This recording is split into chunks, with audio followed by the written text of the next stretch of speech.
രാഹുലിന് ഒരു ബ്രേക്കിംഗ് കൊടുക്കാനുള്ള ഒരു അവസരം തരാണ്. ബ്രേക്കിംഗ് വാർത്ത. SDPI വോട്ട് ഞങ്ങൾക്ക് വേണ്ട, എനിക്ക് വേണ്ട. ഞാൻ ഇതിന്റെ വളരെ തുടക്കത്തിൽ തന്നെ വളരെ കൃത്യമായി തന്നെ പറഞ്ഞിട്ടുള്ള ഒരാളാണ്. എന്താ പറഞ്ഞത്? വർഗീയമായി ചിന്തിക്കുന്ന ഏതെങ്കിലും ഒരു വ്യക്തി ഉണ്ടെങ്കിൽ ആ ആളുടെ വോട്ട് എനിക്ക് വേണ്ട.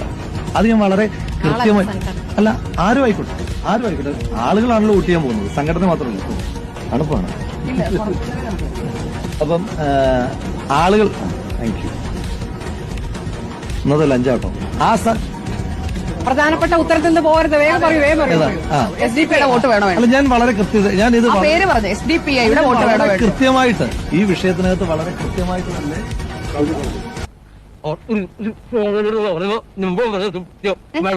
എന്താ പറഞ്ഞത്?